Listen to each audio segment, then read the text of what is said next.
Oke, baik. Assalamualaikum warahmatullahi wabarakatuh.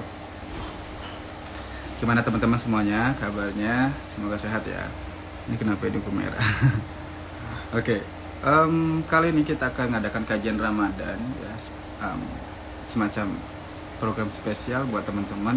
Kita akan belajar bareng mengenai Ramadan, mengenai Quran dan sebagainya. Ya, semoga bisa belajar dengan baik ya hari ini teman-teman. Oke, untuk pembicaranya sendiri itu adalah teman saya, namanya Mas Seth Jeki Iswandi. Kita sebut aja Ustadz Seth Jeki ya. Beliau adalah founder dari Rumah Quran Sifa. Sembari menunggu ya teman-teman, saya coba undang beliau dulu.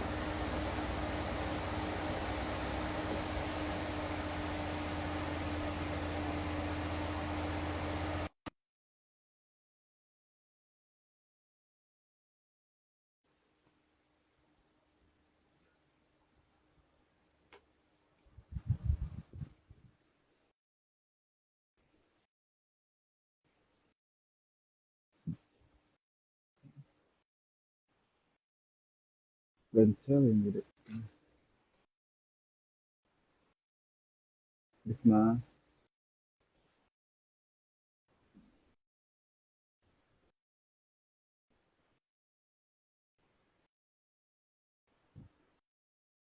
Oke.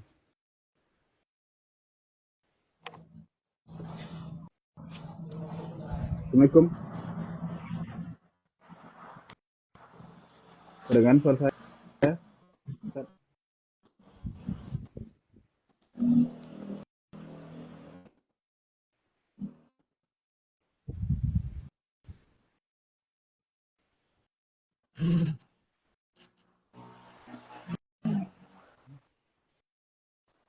Assalamualaikum.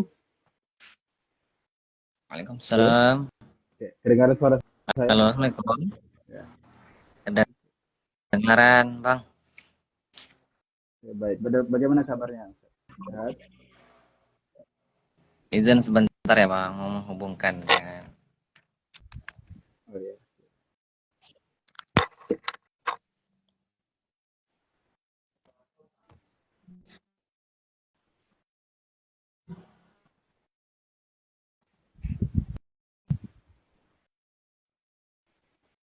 Halo? Ya, halo. Ya, Nggak masuk sini. halo. Tapi suara saya jelas nggak, Bang? Kedengaran jelas.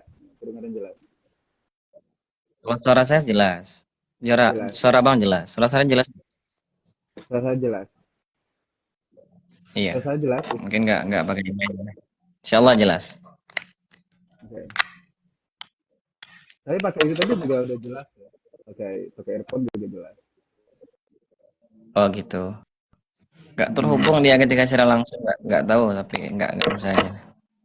Oh iya, Pak. Gak apa-apa. Iya. Menghubungkan Ustad. Ada yang nanya kok menghubungkan Ustad. Di mana, Bang? Oke, lagi di mana? Abang Ustadnya sendiri sekarang lagi di mana? Sekarang lagi di kampung. Oh, di Kebetulan ini kampung. dekat di jalan ini suara mobil, kedengaran nih suara motor. Ya, lumayan, tapi nggak terlalu jelas kedengarannya sih. Aman sih. Aman. Aman, aman. Insya Allah, aman. Ini, Berarti sekarang masih berada tapi di kameranya Bang nggak kelihatan ya Bang, kameranya. kamera siapa? Kameranya Bang Sony nggak kelihatan di saya di sini. Walah, saya sudah ini nih, udah on cam. Nah, betul. Saya Tapi buka lagi. hitam aja di sini yang ditampilkan di eh, nggak tahu juga di sana. Oh ya, Iya, wajah Bang Sony nggak bisa saya lihat. kenapa nih? Start frame fotonya Ustadz, videonya blur. Nah, apa tuh? Nggak, memang hitam. Kalau wajah saya kelihatan Bang. Kelihatan, kelihatan. Bagus kok. Nah, ini kan bagus Oh, tuh. Ada yang bilang bagus. bagus Nah, kok gitu ya, ada yang lihat. Nggak apa-apa mungkin nggak masalah nih, hitam aja nih. masa iya di sana. Iya Di nggak sini tahu aman mungkin Ustadz. coba tes. Iya, di sini aman Ustadz yang misalnya. Ya dulu aman aja. Sekarang nggak tahu. Nah, Nggak apa-apa, lanjut aja. dua-duanya. Tapi nggak kelihatan sih wajahnya Bang Sony. Nah, nih dua-duanya bagus dan Bagi saya kelihatan. Jadi ada apa di hitam sini gitu? hitam aja mas, hitam hitam aja nggak ada wajah gitu. Tapi suara kedengaran. Oh gitu, gaib berarti tadi. Oh, kekecilan ya. Bentar, kalau gitu nggak usah pakai earphone nih kayaknya. Coba matikan dulu kameranya, kemudian hidupkan lagi Bang Sony. Ini besar banget. Assalamualaikum warahmatullahi wabarakatuh. Kedengaran nggak bang? Kedengaran Ustaz, halo? suaranya tapi wajahnya nggak ada. Tapi nggak masalah sih, nggak apa-apa. Yang lain kan pada lihat wajahnya Bang Sony. Oke, di sini aman. Oke, kita mulai ya. Baik, siap. Baik. Tapi saya nggak lihat wajah Bang Sony nih, serius nih. Ini kenapa nih ya? Para penonton, nah ini lebih jelas kan, para penonton pada lihat gitu. Tapi Ustaznya Nggak sendiri yang tahu, nggak mungkin kelihatan. handphonenya mungkin bermasalah. Wah, Nggak masalah. Lanjut aja coba. oke kita lanjut saja ya. Bismillahirrahmanirrahim. Assalamualaikum warahmatullahi wabarakatuh. Siap, siap. Oke, baik teman-teman semuanya. Waalaikumsalam warahmatullahi. Ya, dalam kesempatan kali ini kita akan mengadakan kajian Ramadan. Ya, kita akan belajar dengan Ustadz Sabjeng Kiswadi tentang bagaimana sih memaknai Ramadan. Ya. Karena sekarang udah Ramadan ke-7 ya, Ramadan ke-7 hari ini. Dan kita akan belajar tentang hal itu. Ya. Seperti apa amalan-amalan apa yang harus kita gali di Ramadan atau kita tingkatkan atau seperti apa gitu ya. Nah, sembari itu mungkin saya perkenalkan dulu ya, Ustadz Sabjeng Kiswandi sekarang menjadi founder di Rumah Quran Asifa, benar ya? Al Yusra Bang Sony. Oh, kirain Al Sifa tadi, Al Yusro. Artinya apa tuh? Bisa Pak, Pak lagi, Ustadz. Ini artinya insya Allah semoga Allah memberikan kemudahan Bang Oh, Sony. kaitannya Al Yusro ya, semoga Allah memberikan kemudahan ya. Oke, baik. Kita mulai dari kajiannya aja, Ustadz. Sabjeng memberikan masukan kepada kita atau saran serta amalan-amalan apa yang harus kita perdalam di bulan Ramadan ini ya, dan dengan tema belajar memaknai Ramadan. Silakan, waktu dan tempat saya persilakan. Baik, terima kasih Bang Sony atas waktunya. Insya Allah hari ini kita berbagi informasi, berbagi pengetahuan, saling mengingatkan di antara kita satu sama lainnya. Baik, bismillahirrahmanirrahim. Assalamualaikum warahmatullahi wabarakatuh. Waalaikumsalam warahmatullahi wabarakatuh. Alhamdulillahilladzi bini'amatihi tatimmus shalihat. Asyhadu la ilaha illallah wa asyhadu anna Muhammadar Rasulullah sallallahu alaihi wasallam. Bersyukur kepada Allah dengan mengucapkan alhamdulillahirabbil alamin. Jadi kita tidak akan pernah berhenti berterima kasih kepada Allah. Kita tidak akan pernah berhenti untuk bersyukur kepada Allah Subhanahu wa taala. Kenapa demikian? Karena Allah yang memberikan semua yang kita dapatkan pada hari ini. Mungkin kita dapat sehat, Allah yang memberikan sehat. Kita dapat melihat dengan jelas, Allah yang memberikan. Kita dapat mendengar secara jelas, Allah yang memberikan. Kemudian, salat dan salam senantiasa kita curahkan kepada Nabi Mustafa Muhammad sallallahu alaihi wasallam. Semoga kita senantiasa mendapatkan syafaatnya Rasulullah, mendapatkan pertolongannya di akhirat nanti. Amin ya rabbal alamin. Adapun pada hari ini tentang Ramadan. Ramadan ini bagaimana cara kita agar Ramadan ini bermakna? Tentu ada beberapa hal yang mesti kita sampaikan. Sebelum Ramadan datang, mesti ada persiapan. Karena Ramadan itu sangat bermakna bagi kita. Kalau bermakna bagi kita, mesti sejauh-jauh harinya kita persiapkan. Sebagaimana kita ketahui, doa yang diajarkan ketika bulan Rajab datang, sebelum Ramadan itu datang, 2 bulan sebelum Ramadan datang, bulan Rajab, kita dianjurkan untuk membaca doa. Doa apa yang mesti kita baca? Allahumma barik lana fi Rajab wa Sya'ban wa balighna Ramadan. Maksudnya apa? Ya Allah, berkahilah kami di bulan Rajab, berkahilah kami di bulan Sya'ban, dan sampaikanlah kami di bulan Ramadan. Kenapa harus sampai? Banyak yang tidak sampai. Mungkin banyak teman kita, saudara kita, mungkin keluarga yang tidak sampai di bulan Ramadan pada hari ini.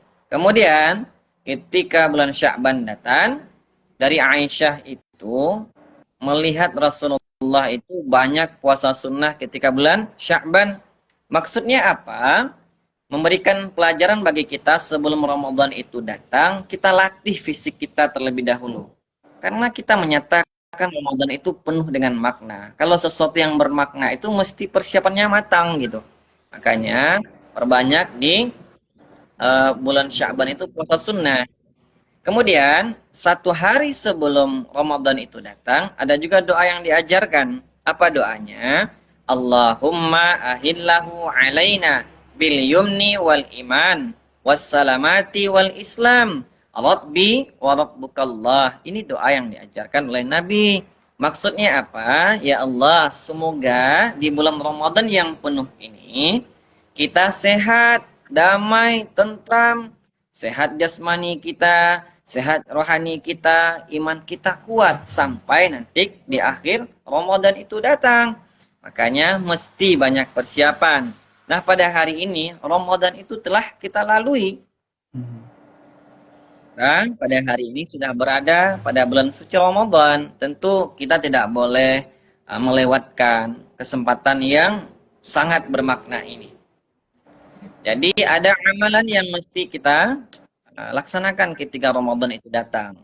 Yang pertama, tingkatkan ibadah sholat kita. Yang wajib mestinya 5, sholat subuh, zuhur, asar, maghrib, dan isya.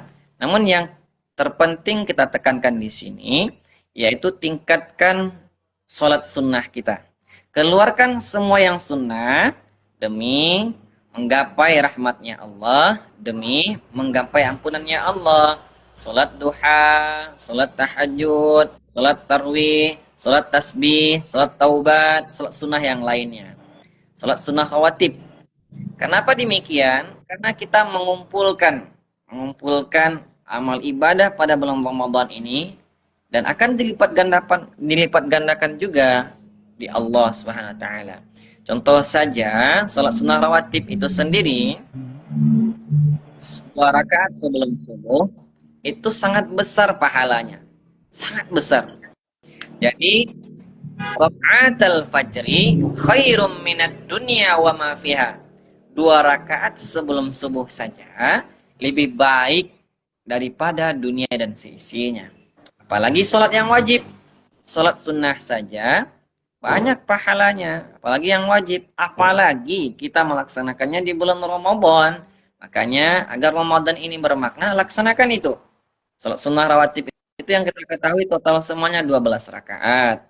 2 rakaat sebelum subuh, 4 rakaat sebelum zuhur, atau bisa 2 rakaat sebelum zuhur, 2 rakaat setelah zuhur, 2 rakaat setelah maghrib, 2 rakaat setelah isya. Kalau seandainya kita rutin istiqomah melaksanakan itu, mengamalkan itu, agar Ramadan kita bermakna, bahkan nanti kita istiqomah melaksanakannya sampai kita wafat, hadiah terbesarnya yaitu Allah berikan kita istana ataupun rumah di surganya nanti. Kemudian itu yang pertama, tingkatkan kualitas sholat kita, sholat sunnah kita. Kemudian yang kedua, yaitu tingkatkan hubungan kita dengan Al-Quran. Agar Ramadan ini bermakna, tingkatkan ibadah sholat sunnah kita. Kemudian yang kedua, tingkatkan hubungan kita dengan Al-Quran. Kenapa demikian? Karena siapapun atau apapun yang berhubungan dengan Al-Quran, pasti Allah muliakan. Apa contohnya? Malaikat Jibril. Malaikat Jibril itu berhubungan dengan Al-Quran, membawa wahyu kepada Nabi Muhammad SAW, menjadi pemimpin malaikat, lebih mulia di antara malaikat yang lainnya, malaikat Jibril. Kemudian dari malaikat Jibril diturunkan wahyu kepada Nabi Muhammad SAW. Nabi Muhammad itu berinteraksi dengan Al-Quran, berhubungan dengan Al-Quran. Kemudian Nabi Muhammad menjadi nabi yang terbaik di antara nabi-nabi yang lainnya. Kemudian Al-Quran itu diturunkan pada umat Nabi Muhammad menjadi umat yang terbaik di antara umat nabi yang lainnya. Makanya kami sampaikan, siapapun atau apapun yang berhubungan dengan Al-Quran pasti Allah muliakan. Kemudian kita tahu bahwasanya ada malam yang paling mulia, yaitu malam Lailatul Qadar. Kenapa dia mulia? Karena pada malam itu diturunkan Al-Quran. Jadi ada hubungannya dengan Al-Quran. Menjadi malam yang terbaik, lebih baik daripada 1000 bulan. Kemudian ada bulan yang lebih baik juga di antara 12 bulan, yaitu bulan Ramadan. Bulan Ramadan itu mulia karena di bulan Ramadan itu diturunkan Al-Quran. Jadi apapun, siapapun yang berhubungan dengan Al-Quran pasti Allah muliakan. Jadi bukankah Al-Quran itu kalau kita baca saja, belum menghafal lagi, kita baca saja. Sering disampaikan, Iqra'ul Quran, fa'innahu ya'ti yawmal qiyamah syafi'an li ashabi. Orang yang membaca saja, belum menghafal, nanti Al-Quran itu akan datang kepada mereka, akan menjadi sahabatnya, akan menjadi temannya. Bukankah di dunia ini kita butuh teman, butuh kawan, butuh sahabat? Mestinya kita persiapkan sahabat kita di akhirat nanti, yaitu Al-Quran menjadi sahabat kita, menjadi teman kita. Kemudian yang ketiga, amal apa yang mesti kita lakukan agar Ramadan ini menjadi bermakna, yaitu tingkatkan kualitas sedekah kita. Walaupun 1000 sehari tidak ada persoalan, yang penting kita rutin. Yang penting kita bersedekah. Jadi bukankah dalam Al-Quran dikatakan dalam surat Al-Baqarah surat yang kedua ayat 261, hari biasa saja kita bersedekah bahkan dilipat gandakan menjadi 700 kali lipat. Apalagi di bulan Ramadan yang berkah ini, makanya kita akan dilipat gandakan juga. Hari biasa saja 700, apalagi di bulan Ramadan dikali 10 kali lipat lagi. Jadi banyak hal, banyak amal yang mesti bisa kita lakukan di bulan Ramadan ini. Karena di bulan Ramadan ini bulan yang sangat spesial di antara bulan yang lainnya. Bukankah 24 jam yang kita laksanakan di bulan Ramadan ini akan mendapatkan keampunan dari Allah? Ketika Ramadan itu datang, maka pastinya ampunan Allah itu akan datang, tergantung cara kita memanfaatkannya. Jadi, bukankah hadis Nabi ketika kita berpuasa, man shoma ramadhana imanan wa ihtisaban, ghufirallahu ma taqaddama min dzanbi. Itu ketika kita berpuasa dari pagi, siang, sore, ketika malam itu datang, ada juga hadisnya, man qoma ramadhana imanan wa ihtisaban, ghufirallahu ma taqaddama min dzanbi. Jadi, manfaatkanlah peluang terbesar Ramadan ini sebaik mungkin agar Ramadan kita bermakna nantinya. Itu saja mungkin pengantar yang bisa kami sampaikan. Semoga bermanfaat. Terima kasih. Kita kembalikan kepada Bang Sony. Assalamualaikum Bang Sony. Waalaikumsalam. Terima kasih banyak Ustadz atas pengantarnya. Nah, luar biasa sekali teman-teman. Buat teman-teman yang pengen nanya tentang kajian Ramadan kali ini, boleh langsung aja tulis di komen ya. Nah, pertanyaan pertama Ustadz seperti ini ya. Saya pernah menemukan orang yang bilang kalau misalnya bulan Ramadan itu ya dia puasa tapi dia nggak melaksanakan sholat 5 waktu. Dia tipikal orang yang suka berpuasa tapi dia malah melalaikan sholat 5 waktu. Nah, menurut pandangan Ustadz sendiri, orang seperti ini harusnya disadarkan seperti apa, atau apa konsekuensi yang harus beliau tempuh nantinya di akhirat? Itu pertanyaan pertama. Baik, terima kasih Bang Sony. Ada orang yang ketika Ramadan itu datang, dia berpuasa dan dia sholat tarawih. Namun dia tidak sholat subuh, dia tidak sholat zuhur, dia tidak sholat yang 5 waktu tersebut. Ini ada beberapa kewajiban yang mesti kita laksanakan sebagai umat Islam. Sholat salah satunya, kemudian kita ada zakat juga, kemudian berpuasa dalam Ramadan. Kalau seandainya salah satunya kita tinggalkan kewajiban tersebut, maka kurang sempurna keimanan kita. Itu yang pertama. Kalau di kampung, agar ketersinggungan di antara keluarga itu tidak terjadi, bahasanya seperti ini Bang Sony. Mhm. Orang yang berpuasa, namun dia tidak sholat, bagaikan orang yang pakai baju tapi tidak pakai celana. Oh, oke. Itu itu bahasa kiasan untuk menegur orang. Kalau seandainya mau jalan-jalan keluar rumah, pakai baju saja, tidak pakai celana, kira-kira Bang Sony mau enggak? Enggak lah, Ustaz. Aneh nanti jadinya. Tentu tidak. Iya. Mestinya, idealnya, normalnya kita tidak mau seperti itu. Makanya orang-orang yang dia puasa tapi tidak sholat bagaikan seperti itu. Itu kiasan, itu sindiran untuk menasihati orang-orang yang seperti itu. Ada yang mengatakan puasanya tidak sah, namun ada juga yang mengatakan puasanya tetap sah, namun keberkahannya hilang karena dia tidak melaksanakan sholat. Bukankah sholat itu as-sholatu imaduddin, tiangnya agama, tiangnya. Kalau tiangnya bermasalah, roboh. Bagaimana mau peramalan yang lain? Bukankah sholat itu amalan yang paling utama sekali ditanya ketika di akhirat nanti? Sedangkan kita tidak melaksanakan sholat, bagaimana akan dilanjutkan kepada puasa, zakat, dan kebaikan-kebaikan yang lainnya? Bukankah kita menginginkan surga? Dan salah satu, dan surga itu kuncinya yaitu sholat. As-sholatu miftahul jannah. Kuncinya kita tidak dapat, bagaimana mau masuk surga? Katanya mau masuk surga, tapi tidak sholat. Gimana mau masuk? Kuncinya nggak punya. Contoh Bang Sony mau masuk rumah, rumahnya terkunci. Yang megang kunci saya. Kalau seandainya Bang Sony mau masuk rumah, minta kunci sama saya. Kalau seandainya Bang Sony mau masuk surga, ya sholat. Kalau nggak sholat, gimana mau masuk? Kuncinya nggak dapat. Jadi, bagaimana menghadapi fenomena seperti ini?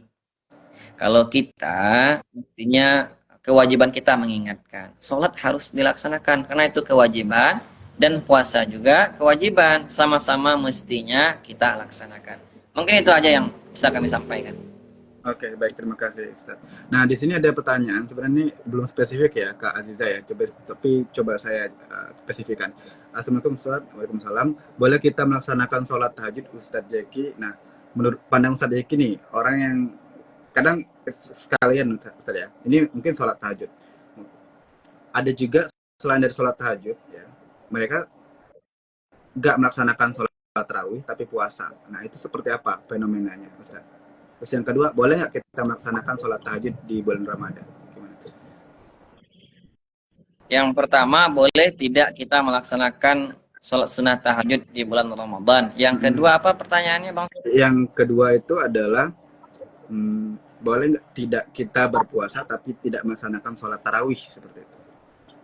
Oh gitu.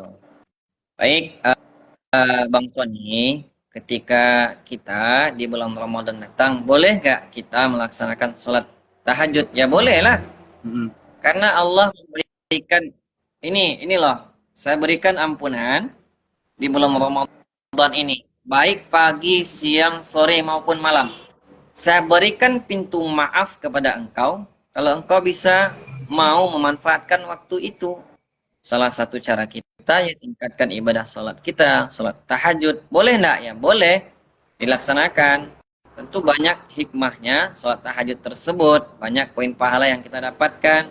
Mohon, syarat sholat sunat tahajud itu kita mesti tidur dulu. Kalau Hmm. tidak tidur, maka tidak sholat tahajud. Kemudian, kita puasa di bulan Ramadan. Boleh enggak kita tidak sholat tarwih? Sholat sunat tarwih itu bukan wajib, dia sunnah. Bahkan Nabi dulu pernah tidak sholat tarwih di masjid. Kenapa demikian? Karena Nabi takut dianggap sholat sunat tarwih itu menjadi wajib. Bukan berarti Nabi Muhammad tidak sholat tarwih. Boleh kita di rumah melaksanakan sholat tarwih. Jadi begini Bang Sony, kita melihat fenomena. Terkadang kan masalah pekerjaan. Hmm. Contoh ada teman-teman kita, saudara kita yang sapam, penjaga toko, penjaga apapun itu, dia kewajibannya mencari nafkah untuk keluarganya. Yang wajib tuh dia menafkahi keluarganya, kan kewajiban. Sholat tarawih di masjid itu memang kita dianjurkan. Namun sholat tarawih itu sunnah. Jangan kita menghukumi saudara-saudara kita yang sedang mencari nafkah, yang wajib dia menafkahi keluarganya, dia mencari uang, dan keadaan dia bekerjanya contoh menjadi satpam salah satunya. Salah satunya. Mungkin ada pekerjaan yang lain, mungkin di malam hari, yang mungkin dia bekerjanya hanya itu pekerjaannya, dan kalau dia tidak bekerja, maka tanggung jawabnya sebagai suami atau menafkahi keluarganya akan bermasalah nanti. Maka dia bisa sholat tarawih itu di rumah saja, di rumah. Karena yang wajib mesti kita dahulukan, baru yang sunnah. Yang wajib itu menafkahi keluarga, itu kewajiban. Menjauhkan diri dari kemiskinan dan menafkahi keluarga itu kewajiban. Sedangkan sholat tarawih itu keharusan yang dia sunnah, tapi dianjurkan gitu. Bukan saya katakan untuk ditinggalkan, tapi kalau seandainya ada yang bekerjanya seperti itu, boleh laksanakan di rumah. Atau nanti kalau dia penjaga toko atau penjaga tempat-tempat tertentu yang dijaga ketat, kan dia tidak sendirian. Makanya manfaatkan peluang dengan teman, kita ganti-gantian yuk sholat tarawihnya. Kita tidak mesti sholat di masjid, laksanakan sholat tarawih di tempat itu saja, boleh. Seperti itu, Bang Sony. Oke, baik. Masih di soal sholat tarawih nih, Ustaz. Masih seru di pembahasannya ya. Karena ada yang bilang gini, kan tadi kita masuk ke orang pekerja tadi ya, misalnya sapam dan lain sebagainya. Nah itu kalau beliau ini merasa sulit untuk menemukan waktu, ternyata kita anggap aja beliau ini pulangnya jam 12 malam gitu. Nah kira-kira Ustaz, waktu sholat tarawih itu dari kapan sampai kapan jeda waktunya? Kemudian juga boleh tidak, pertanyaan kedua nyambung saya, boleh tidak sholat tarawih itu tidak perlu ditutup sama witir? Kemudian, apakah witir itu memang harus kewajiban juga di sholat tarawih, Ustaz? Baik, terima kasih Bang Sony. Jadi untuk pelaksanaan sholat tarawih itu ya boleh selesai isya. Dari mulai selesai isya kita laksanakan nanti sampai jam berapapun insya Allah boleh. Bisa mungkin jam 9, jam 10, jam 11 maupun di tengah malam. Dan jangan sampai kita sholat tarawih itu, ini menurut pemaham kami, wallahu alam. Wallahu alam. Wallahu alam. Jadi kalau seandainya sudah masuk waktu subuh, maka jangan sholat tarawih gitu. Jadi kebiasaan-kebiasaan masing-masing wilayah, masing-masing tempat, mungkin ada selesai isya, dia itu sholat tarawih boleh. Mungkin jam 9 dia sholat tarawih boleh. Jam 10 dia sholat tarawih boleh. Jam 11 boleh. Jam 12 pun boleh. Kenapa demikian? Yang tidak boleh itu sholat tarawih waktu zuhur. Yang tidak boleh itu sholat tarawih waktu asar. Kenapa demikian? Karena sholat itu sudah ada waktu yang mengaturnya. Bukankah Allah berfirman dalam surat An-Nisa, surat yang keempat ayat 103 potongannya, inna sholata kanat 'alal mu'minina kitaban mauqutan. Jadi salat itu wajib untuk orang yang beriman, orang mukmin, dan salat itu sudah ada waktu yang mengaturnya. Salat zuhur kapan, salat subuh kapan, dan salat tahajud pun tidak boleh kita laksanakan waktu zuhur, ada waktu-waktu ketentuannya. Jadi kemudian tentang witir. Witir kalau seandainya maunya witir itu ketika ditutup memang di akhir malam atau mungkin sebelum subuh 15 menit sebelum subuh datang kita sholat witir penutup semua sholat sunnah yang kita laksanakan di malam itu, tidak ada persoalan. Atau kalau seandainya mereka selesai sholat tarawih langsung witir, tidak ada juga persoalan. Jadi kita di sini mengajak semuanya untuk berpikir lapang, namun tidak ada witir, 2 witir dalam satu malam. Tetap ada 1 witir. Kalau seandainya kita selesai tarawih sudah witir, maka nanti sholat tahajud tidak perlu kita mesti sholat witir lagi. Namun kalau seandainya ada teman-teman kita yang menjaga konsisten untuk sholat witir itu memang di akhir malam, Makanya selesai tarawih, mungkin ada juga sebagian ustadz, mungkin dia tausiah malam. Dia minta izin sama pengurus. Bapak pengurus, saya minta izin nanti saya sholat witir tidak di masjid. Karena kebiasaan saya, sholat witirnya nanti di akhir malam. Makanya tidak ada persoalan. Kita sama-sama melapangkan saja untuk bagaimana kebiasaan kita masing-masing. Mungkin itu aja Kak Abang Sony. Oke, baik, terima kasih Ustadz. Em, Menarik juga karena itu terlintas di pikiran saya. Kan kita ngomongin tentang pekerja ya saya.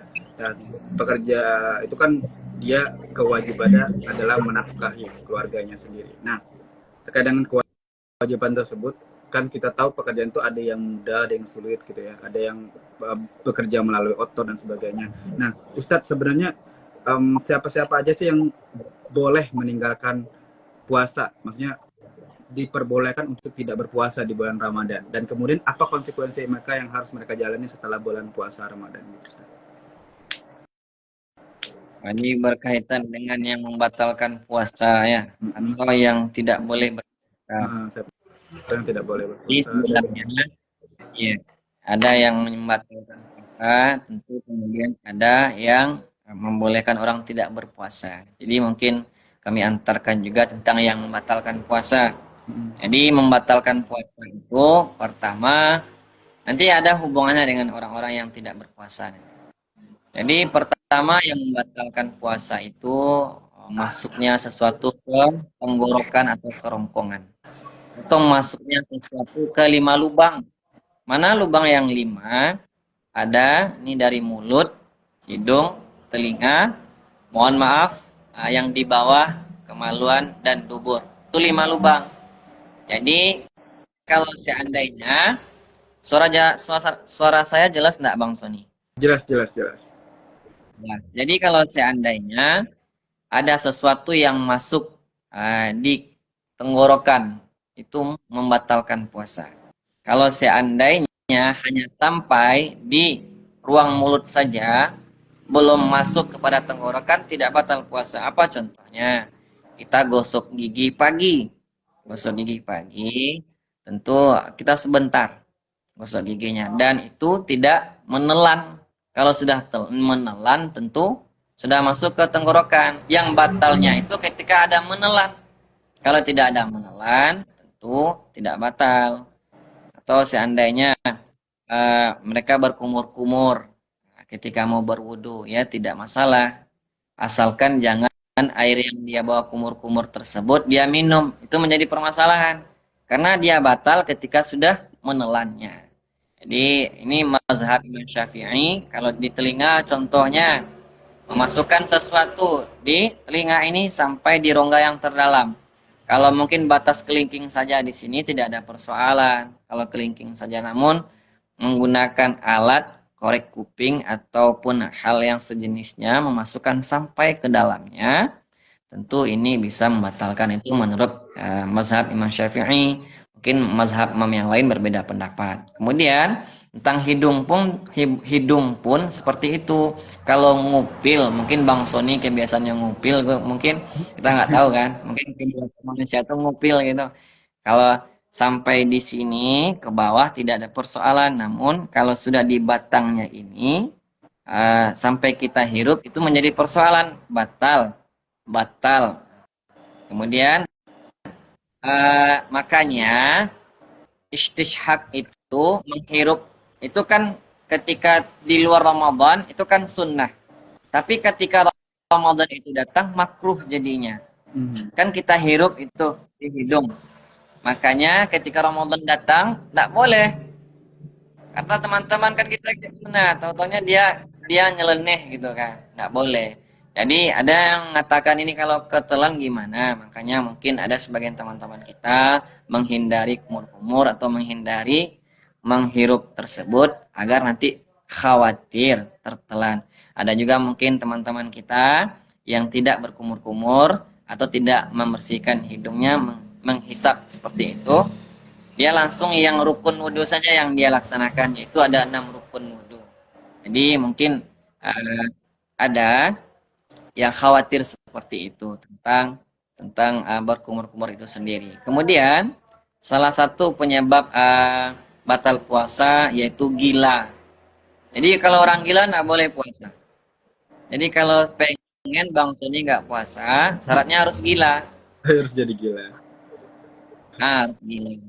Ya, kemudian kalau kemudian selanjutnya hilangnya kesadaran diri gitu. Kalau seandainya Bang Sony mau nggak puasa, ya harus nggak sadar diri gitu. Atau memang dia kondisinya koma gitu, dia dalam keadaan memang tidak sadar gitu. Jadi kemudian banyak hal-hal yang tidak membolehkan orang puasa. Haid pun tidak boleh. Orang murtad yang keluar dari Islam pun tidak boleh berpuasa. Jadi eh, salah satu selanjutnya yang membatalkan puasa muntah dengan sengaja. Kalau tidak sengaja muntah ya tidak ada persoalan. Mungkin itu aja mungkin pengantar atau penambahan yang bisa saya berikan jawaban untuk pertanyaan yang Bang Sony sampaikan. Oke, baik, terima kasih banyak Ustadz ya. Mungkin juga kalau keluar darah itu juga ini ya Ustadz ya. Kalau keluar darah itu juga membatalkan puasa Ustadz. Iya. Oke. Baik, kita jawab pertanyaan dulu Tapi nih kalau dari kalau keluar darah luka batal puasanya Bang Sony. oh, kalau Luka diluka tangannya enggak. keluar darah batal. Kalau diluka Ini tahu-tahu enggak. kita kan ini ada teman-teman yang nyeleneh ini. Kalau keluar darah nanti batal puasanya, dia nggak boleh puasa. Luka Hmm. tangannya kan keluar darah juga ini. Hmm. Contoh tadi yang menelan, contoh dia menelan. Kalau sudah tertelan batal puasa. Contoh air ludah. Air ludah itu kan ditelan juga. Hmm. Kan enggak batal. Jadi syaratnya air ludah itu kalau seandainya dia menjadi kapan dia batal air ludah itu ditelan ketika air ludah itu bukan air ludah kita. Tapi kalau air ludah sendiri itu tidak membatalkan. Kalau air ludah orang lain membatalkan. Ini khusus orang suami istri gitu. Jadi kalau seandainya ludah orang lain yang kita telan, tentu itu membatalkan puasa. Kemudian kalau seandainya masih di dalam mulut, ludah itu kita telan, ada persoalan. Tapi kalau seandainya ada yang niat mengumpulkan ludah itu, air ludah itu dalam gelas, satu gelas dia kumpulkan, nanti dia simpan di kulkas, kemudian nanti dia minum ketika siang, maka itu batal. Kemudian air ludah yang tidak bercampur dengan es, yang tidak bercampur dengan apapun itu, dengan rasa-rasa yang lain, dengan makanan dan minuman. Jadi itu penjelasan dari saya. Wallahu a'lam Bang Sony. Ya, baik. Di sini kita langsung bahas di kolom komentar ya. Yang pertama dari Kak Azizah 7793, dia nanyain, Assalamualaikum Ustadz Jaki, dalam bulan puasa kita kan wajib bayar fidyah puasa ya. Boleh kita berikan fidyah puasa kita pada Ustadz yang jadi guru ngaji kayak gitu. Bagaimana Ustadz? Gimana Ustaz? Gimana Bang Sony? Ini membayar fidyah. Boleh tidak kita memberikan fidyah puasa pada Ustadz yang jadi guru ngaji kita? Oh, boleh asalkan dia miskin. Kalau dia kaya nggak boleh. Setuju nih Ustadz ya. Oke, baik. Itu Jadi nanti jawabannya ya. berhubungan juga dengan zakat nanti itu Bang Sony. Nanti berhubungan juga dengan zakat. Bahwasanya tentang zakat kan. Kita ketahui kan ada 8 itu 8 orang yang mesti yang boleh untuk dibayarkan zakat. Nanti anak yatim nggak masuk. Jadi kalau seandainya kita membayar zakat karena yatimnya nggak sah. Tapi kalau dia yatim, dia miskin ya karena miskinnya kita bayar zakatnya. Bukan karena yatimnya, karena yatim tidak boleh. Namun nanti tentang fisabilillah itu orang yang berjuang di jalan Allah itu ada berbeda-beda pendapat Bang Sony. Oh iya. Mungkin kalau dulu fisabilillah itu orang memang di medan perang saja. Namun ada juga yang mengatakan fisabilillah itu orang yang berjuang di jalan Allah. Contoh mungkin para penuntut ilmu gitu. Termasuk nanti guru-guru yang memang memperjuangkan agama Islam itu sendiri. Nanti di ranah itu mungkin beliau bisa masuk kepada ranah zakat. Tapi yang paling utama itu yang miskin, yang fakir. Jangan dijadikan nanti yang itu tuh menjadi utama. Atau mungkin nanti ada juga di antara 8 itu orang yang berhutang. Salah satu orang yang boleh kita beri zakat kepada mereka. Kan kita semua punya hutang, apalagi orang kaya lebih banyak hutangnya daripada orang miskin. Benar Ustaz. Jangan dianggap nanti mentang-mentang dia berhutang, kasih zakat sama dia. Tidak boleh. Jadi kalau Hmm. seandainya dia berhutang dan hidupnya pun susah gitu. Dan kemudian kalau seandainya mereka miskin, banyak orang yang berzakat kepada mereka, tahu-tahunya saking banyak yang berzakat, terkumpul juga banyak. Ada zakatnya dengan beras, berasnya kumpul banyak. Akhirnya kalau seandainya hartanya pun banyak ketika itu, maka dia pun memang harus boleh juga mengeluarkan zakatnya. Awalnya dia tidak mampu, mungkin untuk hidupnya susah ketika itu, maka banyak orang yang berzakat kepada mereka yang miskin. Tahu-taunya berasnya udah banyak, uangnya banyak, maka dia harus mengeluarkan zakat juga. Seperti itu menurut hemat kami yang bisa kami sampaikan Bang Sony. Wallahu a'lam. Oke, baik. Eh, ini sebenarnya mau pertanyaan saya di akhir Ustaz ya. Kalau izin bertanya, tapi udah ditanya sama underscore sky titik 023 underscore. Nah ini ya bertanya, izin bertanya Ustadz, gimana pendapat Ustadz terhadap orang non Muslim ya berburu takjil, sedangkan yang Muslim ketika beli takjil nggak kebagian Ustadz. Nah ini udah jadi viral baru-baru ini ya di TikTok bahwasanya umat yang beragama lain ya itu berburu takjil juga tapi startnya duluan Ustadz. Mungkin dia mulainya startnya jam subuh kayak saya. Atau tapi ada juga yang startnya jam 2 siang, jam 3 gitu. Sehingga kita yang berpuasa ya, itu terkadang hanya dapetin yang sisa-sisanya aja, bahkan nggak dapat sama sekali Ustadz. Bagaimana fenomenanya Ustadz? Baik, menurut hemat sependek pengetahuan kami. Pertama, ini berkah dari Ramadan. Berkah Ramadan itu tidak hanya umat Islam yang merasakan, tetapi umat non-Islam pun merasakan. Salah satunya Ya, berbagi takjil itu sendiri. Itu pertama kan keberkahan. Kemudian untuk orang yang berburu takjil, sebenarnya kalau konsepnya kan tangan di atas lebih baik daripada tangan di bawah. Dan jadi kalau seandainya di bulan Ramadan ini, kalau kita memberikan takjil atau memberikan makanan untuk orang yang berbuka, kita akan mendapatkan pahala sebagaimana orang yang berpuasa tersebut tanpa mengurangi ibadah puasanya. Seperti itu. Jadi kalau seandainya kita punya uang, kita ada kemampuan untuk bayar takjil, untuk apa kita rebut-rebutan? Kalau seandainya ada teman-teman kita yang non muslim mengajar itu terlebih dahulu, kita doakan semoga mereka dapat hidayah. Kita masya Allah. berusaha untuk memandang itu dengan cara positif. Awal-awalnya mungkin dia datang ke masjid, dia berbagi, dia mengejar takjil, mungkin niatnya mau mau ngambil takjil gitu.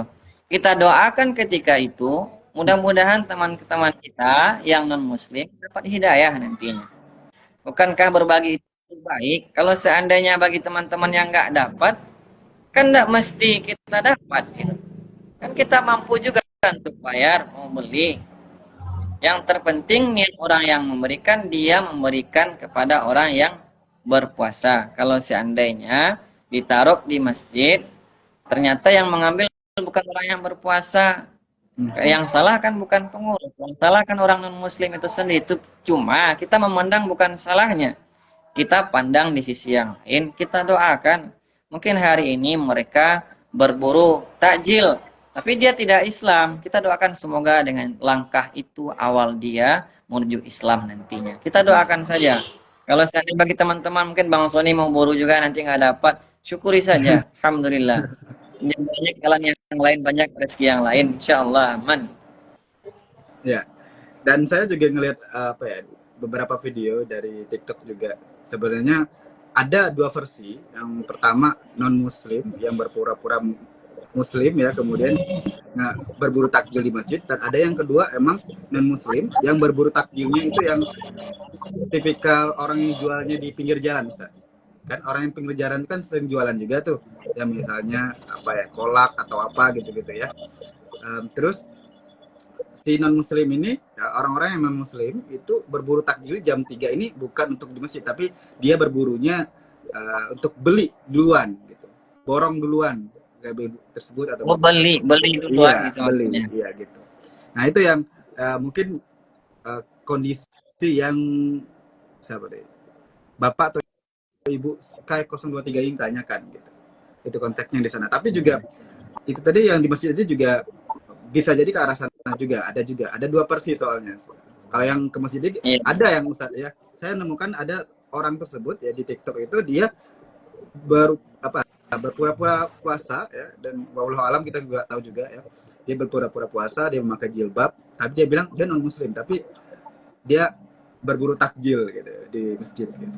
Gimana kalau Bahkan dia sempat fenomena di juga sholat. jalanan? Bahkan dia sempat juga sholat ya Bang Sony Ah ya. iya benar, sempat juga sholat. Ada juga yang non muslim yang saya dengar itu juga ikut sholat tarawih malah, Mas. Yang nggak puasa aja dia, Ustaz.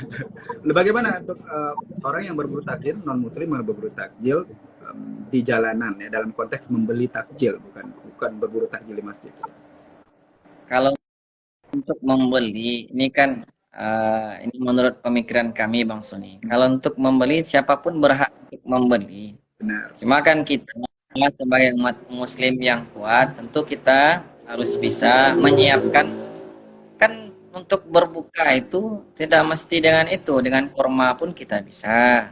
Dengan yang manis-manis kan banyak yang lain. Kita juga bisa mempersiapkan di rumah, tidak juga mesti kita beli di jalanan. Kalau seandainya mereka yang duluan yang datang, maka kita kalau seandainya udah diborong habis duluan sama mereka, ya tidak ada persoalan sih menurut saya dengan air dibeli pun teh pucuk atau apa. Ini jadi sponsor teh pucuk ini. Beli pun itu kan tidak ada persoalan, tidak mesti kita berbukanya belinya di jalanan. Kalau seandainya, kalau saya memandangnya seperti itu aja Bang Sony. Kita doakan saudara-saudara kita yang non muslim yang merasakan nikmatnya Ramadan, semoga mereka dapat hidayah. Apapun kondisinya, mungkin terkadang kan apa sih kenakalan yang pernah engkau laksanakan, yaitu saya pernah mengambil takjil dan saya pernah sholat. Terus di mana nakalnya? Saya Kristen katanya. Atau mohon maaf saya sebut agama ya, dia non muslim. Jadi eh, seperti itu ya, jalan Allah itu banyak untuk mendapatkan hidayah. Saya pernah berkenalan dengan orang-orang yang mu'alaf. Ada karena dia sering berinteraksi dengan orang Islam, karena mendengarkan azan dia masuk Islam. Banyak cara orang untuk mendapat hidayah, dengan mendengarkan azan, mendengarkan tausiah, dengan melihat orang-orang berbuat baik dia masuk Islam. Semoga dengan berkahnya Ramadan hari ini kita doakan dia dapat hidayah gitu, seperti itu. Saya memandang positif saja. Kalau seandainya Bapak Ibu nggak kebagian lagi takjilnya, cukup beli aja minuman yang manis-manis yang di minimarket itu ada gitu. Kan tidak wajib juga dengan cola gitu. Yang terpenting itu bukan itu Bang Sony. Yang terpenting itu ketika kita berpuasa, maka berpeluang doa yang kita ucapkan itu Allah mudahkan untuk Allah kabulkan. Makbul. Apalagi ketika kita mau berbuka. Bukan persoalan takjilnya, tapi persoalan ketika mau berbuka, doa yang mesti kita tanamkan, doa apa yang mesti kita baca, doa apa yang hajat apa yang ingin kita ucapkan kepada Allah, itu yang paling terpenting. Bukan masalah mau dapat kolam, mau dapat kebagian, mau dapat beli, mau ketinggalan. Bukan itu persoalan yang penting. Itu manfaatkan waktu yang terbaik itu. Ketika Allah berikan waktu makbul itu doa, kita tidak manfaatkan sibuk dengan takjil, ya rugi kita. Makanya berdoa. Ada dhahabat zoma, ada Allah malaka sumtu doanya. Terserah mau pakai yang mana. Yang penting sebelum mau berbuka itu kita segerakan, kita baca doa. Apa doanya terserah kita. Ya Allah mudahkan rezeki saya, ya Allah solehkan anak saya, ya Allah solehakan anak saya, ya Allah lapangkan semua aktivitas saya, ya Allah. Banyak doa yang mesti kita baca baru kita berbuka. Itu yang terpenting. Bukan yang terpenting itu masalah dia tentang takjilnya. Menurut hemat pemikiran saya seperti itu Bang Sony. Yang terpenting itu kita doa ketika mau berbuka. Itu aja Bang Sony. Oke, baik Ustaz. Masya Allah ya, sangat bijak sekali ya mengatasi permasalahan umat-umat netizen ya di TikTok. Oke, baik Ustaz, ini apa pertanyaan terakhir ya. Pertanyaan terakhir saya seperti ini Ustadz. Kan kita sering berinteraksi sama handphone ya, smartphone atau apa gitu ya. iPhone pokoknya merek apa kita tidak di endorse sama sekali ya. Hari ini kayaknya sering kita nyebutin beberapa produk, salah satunya kolak tadi ya, teh pucuk, kayaknya kebiasaan Ustadz minum teh pucuk ya. Kemudian iPhone saya sebutin tadi, intinya teman-teman sering kita berinteraksi dengan sosial media atau internet gitu ya. Bagaimana cara kita menyikapi? Kan kita kita tidak bisa ekspektasi Ustadz ya, mohon maaf, sekarang itu kita bisa bilang banyak sekali iklan-iklan yang nyeleneh ya, mengarah-mengarah ke pornografi dan sebagainya gitu. Dan bagaimana supaya puasa kita tetap terjaga, dan seperti apa harus kita bersikap terhadap sosial media dan juga handphone kita Ustaz. Silakan Ustaz. Baik, terima kasih Bang Sony. Tentu bagaikan pisau nih Bang Sony. Hmm. Pisau itu baik nak menurut Bang Sony? Contoh ini pisau ini. Baik nak pisau. Ya. Pisaunya tajam. Mau kemana kita gunakan ya terserah kita. Kalau seandainya digunakan untuk tawuran itu, maka pisau yang kita gunakan itu menjadi salah. Ketika pisau yang kita pegang, pisau ini kan dianggap sebagai HP. Pisau yang kita gunakan digunakan untuk hal yang tidak baik, maka pisau itu tidak bermanfaat jadinya. Tetapi kalau seandainya pisau itu kita gunakan untuk membuka makanan ketika malam mau berbuka, pisau itu kita gunakan untuk hal-hal positif, maka ketika itu pisau itu menjadi bermanfaat. Sama halnya seperti handphone pada hari ini salah satu langkah yang Bang Sony lakukan pada Ramadan, menggunakan kajian live, itu berbagi informasi live media sosial. Ini kan salah satu cara Bang Sony ini. Sebenarnya Bang Sony sendiri sudah menjawab pertanyaan Bang Sony sendiri. Menurut saya, Bang Sony sudah menjawab pertanyaan Bang Sony sendiri. Kenapa demikian? Ini sudah Bang Sony laksanakan live ini, berbagi kebaikan. Ini kan bulan Ramadan. Satu orang yang mendengarkan kebaikan yang kita sampaikan, maka itu akan bernilai ibadah pula.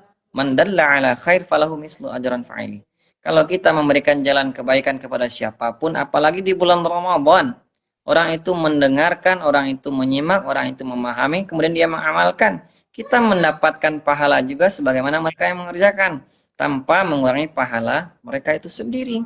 Tentu handphone yang Bang Sony gunakan pada hari ini kan bisa kita gunakan untuk baca Al-Quran, kita gunakan untuk hal-hal yang lain. Kalaupun seandainya ada hal-hal negatif, kita tentu menjauhkan dari itu, jauhkan sejauh-jauhnya. Kemudian kalau cara mengurangi, ya kurangi interaksi juga dengan handphone itu sendiri, perbanyak dengan Al-Quran. Namun kalau seandainya pekerjaan banyak menggunakan media sosial, pekerjaan banyak menggunakan handphone, pekerjaan banyak menggunakan komputer, ya kita yang tahu diri kita sendiri, bagaimana cara menggunakannya, seperti menggunakan pisau yang kita gunakan. Kita gunakan untuk membunuh orang, bisa, maka itu tidak diridhai oleh Allah.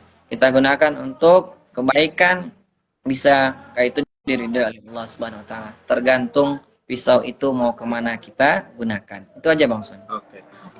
Ternyata tadi pertanyaan saya terakhir, Ustadz, entah ada lagi nih dari Kak Azizah 7793, dan ini pertanyaan benar-benar terakhir dari kolom komentar ya Ustadz ya. Boleh kita bahas sedikit. Assalamualaikum warahmatullahi wabarakatuh. Ustadz Jeki, Nabi kan menganjurkan pada umatnya untuk mengerjakan sholat duha 4 rakaat, benar ya. Nah, tapi ada kami dengar anjuran Ustadz mengajarkan pada jamaahnya rakaat pertama sudah baca Al-Fatihah ya. Al-Fatihah ayatnya ayat kursi satu, apa nih maksudnya? Oh, mungkin ini lebih ke banyaknya atau durasi panjang ya pembacaan ayat kayak gitu. Gimana Ustaz? Kurang jelas, mohon diulangi lagi ya Bang Sony. Oke. Riau hadir nih Ustaz. Iya, Riau hadir nih. Kayak gini, tapi ada kami dengar anjuran Ustadz untuk menganjurkan pada jamaahnya rakaat pertama sudah baca Al-Fatihah, ayatnya ayat kursi satu, apa nih? Ayatnya ayat kursi satu. Wah, gimana nih maksudnya ini? Mungkin gini Ustadz kali ya, kalau sependek pengetahuan saya, mungkin beliau ini mau sholat duha 4 rakaat, tapi ada Ustadz yang menganjurkan untuk bacaannya itu yang panjang-panjang, mungkin Al-Baqarah atau apa gitu. Nah, itu seperti apa Ustaz? Baik, terima kasih Bang Sony. Kita tentu memberikan kemudahan untuk teman-teman kita semuanya, memberikan kemudahan untuk saudara-saudara kita semuanya.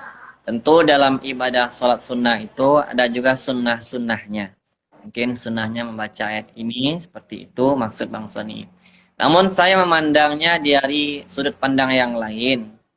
Karena tidak semua masyarakat hafal ayat atau surat tertentu, makanya jangan kita terlalu, mungkin kalau di perkotaan mungkin banyak orang-orang yang sudah hafal juz 30 gitu, contoh kan seperti itu. Namun saudara-saudara kita yang berada di kampung dari tempat-tempat tertentu mungkin tidak hafal semua juz 30 tersebut. Jangan bebani mereka dengan surat-surat tertentu baru sholat duha. Nanti harus hafal juga surat duha dulu, baru dia sholat duha. Kalau seandainya hafal-hafal dia nggak sholat duha. Jangan seperti itu. Nanti kalau seandainya memang benar dia betul nggak hafal banyak surat ataupun ayat, silahkan laksanakan sholat duha. Kalau dia bisanya Al-Kautsar, baca aja itu. Kemudian Al-Ikhlas, baca aja itu. Sembari dia mengamalkan itu, hafal surat duha. Sembari dia melaksanakan sholat duha itu, minta juga doa, ya Allah, hafalkan saya surat yang ini dan ini gitu. Jadi kalau saya lebih kepada aspek tidak membebani saudara-saudara kita, tidak mesti harus surat ini, surat ini, surat ini. Mungkin kalau teman-teman sudah hafal juz 30 tidak ada persoalan. Itu sunnah-sunnahnya kita baca surat ini. Namun saya lebih kepada melapangkan kepada saudara-saudara kita. Dia ingin sholat tahajud. Dia ingin sholat duha. Dia ingin sholat ini, dan ini. Mestinya harus surat ini Ustaz. Kalau saya nggak hafal, saya nggak jadilah sholat gitu. Jadi saya menginginkan semampunya saja dulu. La yukallifullahu nafsan illa wus'aha. Kalau memang dia tidak mampu membaca surat tertentu, baca apa yang ia mampu aja. Tetap laksanakan sholat duha semampu yang ia bisa. Tetap laksanakan sholat tahajud semampu yang ia baca sesuai ayat atau surat yang ia hafal gitu. Jadi kalau seandainya adapun orang-orang tertentu yang mengerjakan sunnahnya surat ini, sunnahnya tidak ada juga persoalan.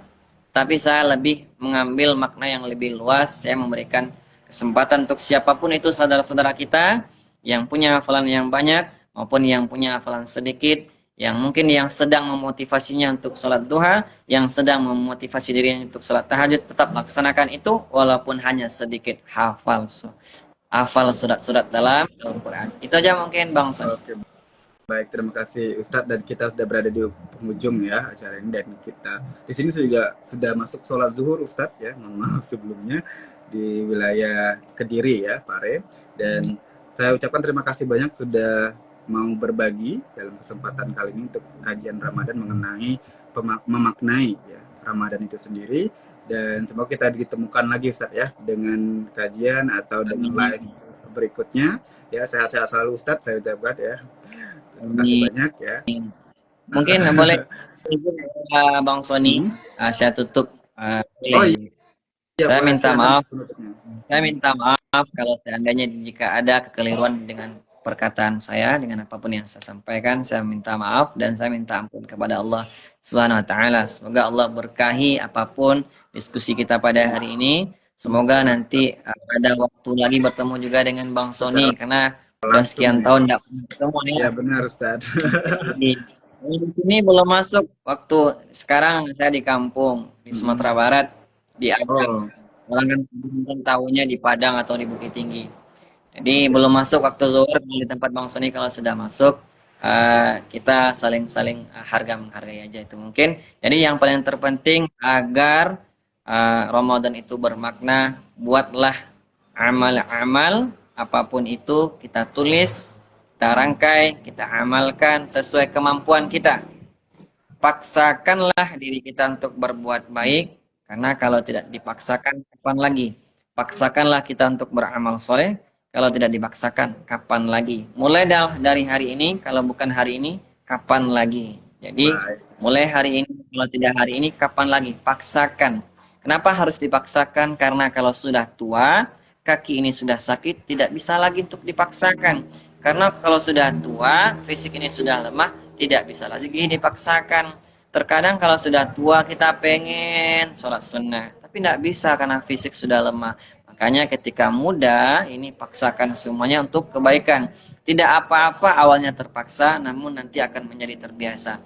Semoga bermanfaat apapun yang kami sampaikan pada hari ini. Jadi Ramadan ini berkah. Amin. Semoga la'allakum tattaqun nantinya menjadi orang yang bertakwa, menjadi orang yang beriman, dan menjadi bersih, nanti diampunkan semua dosa-dosa kita. Merugilah orang yang tidak diampunkan dosanya, maka manfaatkan peluang terbesarnya, manfaatkan peluang ampunan Allah ini kita raih. Amin ya rabbal alamin. Semoga Allah mengampunkan semua dosa kita. Terima kasih Bang Sony, semoga sehat selalu, dipanjangkan umurnya, berada di jalan kebaikan. Amin. Amin ya Allah. Oke, baik. Assalamualaikum warahmatullahi wabarakatuh, Ustaz. Saya izin tutup ya. Ya, waalaikumsalam warahmatullahi wabarakatuh.